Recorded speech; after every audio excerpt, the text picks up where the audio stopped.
한 가지로 주도권 토론으로 이어갈 텐데요. 주어진 시간은 6분 30초입니다.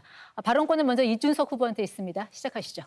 예, 이재명 후보님, 지난 토론에서 저한테 극단적이라고 계속 말씀하시면서 김문수 후보에게는 원전 질문하면서 후쿠시마 체르노빌 얘기를 하면서 한국 원전의 안전성에 대해 가지고 확신을 가지지 못하는 모습을 보이셨습니다. 이게 오히려 한국의 대통령이 되시겠다는 분이 한국 원전에 대해서 불신을 가진 극단적인 상황이 아닌가 생각하고요.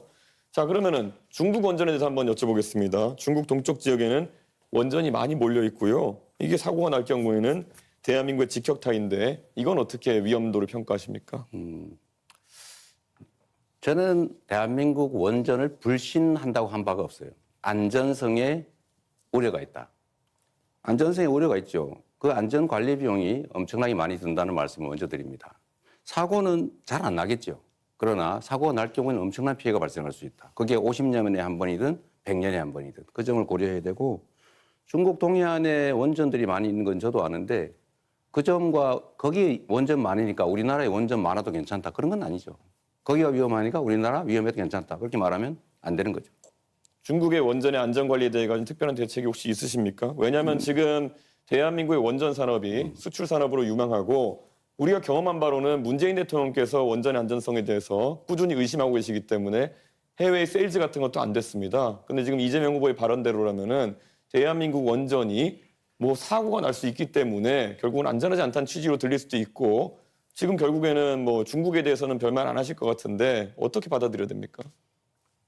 역시 제 말을 좀 왜곡하지 않으면 좋겠다는 말씀을 먼저 드리고요. 원전이, 대한민국 원전이 위험하다, 더 불안하다라고 말한 바가 없어요. 그렇게 주장하지 않아요. 원전의 일반적인 위험성을 얘기하는 거죠. 또 원전이란 지금 당장은 싼 게 맞지만 폐기물 처리 비용이나 또 위험을 비용으로 환산했을 때 그걸 계산하면 엄청나게 비싼 에너지일 수도 있어요. 또 한 가지는 지금 이미 유럽에서는 원전 생산 원가보다 풍력 발전 원가가 더 떨어지고 있습니다. 그 점을 고려할 필요가 있어요. 그거 다 감안해가지고 원전이 더 싸다고 제가 그때 말씀드린 거고요. 그 LCOE라는 단가로 말씀드린 거고요. 그리고 지금 미세먼지 문제 때문에 이재명 후보께서 중국과 일본과 협력하겠다는 취지로 말씀하셨는데요. 네. 미세먼지는 편서풍지대에서 서쪽에서 날아들어오는 것인데 일본과 어떤 협력을 하겠다는 건지가 애매하거든요. 결국 중국이 미세먼지의 원인의 대부분이라는 것을 말하는 데 있어가지고 일본이 개입할 여지가 있는지, 실제 일본 같은 경우에는 일본 대부분 지역이 중국발 미세먼지 영향권에서 벗어나 있습니다. 어떤 협력을 일본과 하시겠습니까? 글쎄요. 거기서 완전히 벗어나 있다는 것은 저는 우리 이준석 후보님의 일방적 의견 같고요. 그게 한반도까지는 피해를 끼치는데 일본에는 전혀 피해를 안 끼친다, 일본에는 아무 관심이 없다, 저는 그렇게 생각하지 않아요.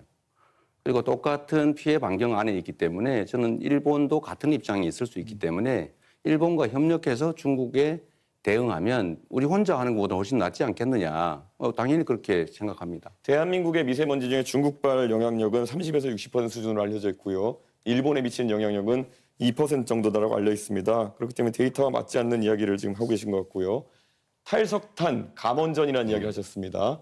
그러면 이 안에서 보통 우리가 봤을 때 기저전력을 무엇으로 해결하겠는가라는 질문을 하게 되는데요. 네. 에너지 수요는 갈수록 AI와 로봇의 발달로 늘어날 텐데 탈석탄하고 감원전 하면은 기저전력 수요가 늘어나는 것은 무엇으로 대응하시겠습니까? 지금 현재 상태도 원전의 비중이 32% 정도고, 현재 상태로는 새로 짓는 것도 있기 때문에 지금 있는 것만 해도 2060년까지는 쓸 수 있는 상태고요. 그 사이에 재생에너지니까 뭐 풍력이든 태양광이든 이 재생에너지 비중을 대폭 늘리고, 그 사이에 지금 막 급속도로 발전하고 있는 에너지 저장 시스템, 이걸 최대한 활용할 필요가 있고, 예를 들면 양수발전소라든지 이런 기존의 시스템을 알겠습니다. 활용할 여지가 많이 있죠. 양수발전소 같은 경우에는 또 다른 환경 파괴를 낳는다는 이야기가 있는데요. 결국에는 산을 깎아가지고 결국 많은 댐을 만들겠다라는 것이고, 그렇지 않습니다. 그럼 왜 물리적 그렇게 저장을 단정하세요? 하겠다는 기존의 것인데, 양수발전소들이 있잖아요. 예, 그런데 양수발전소의 기존 용량을 그러면은 최대한 활용하겠다는 말씀이신데 부족한 용량 아니겠습니까?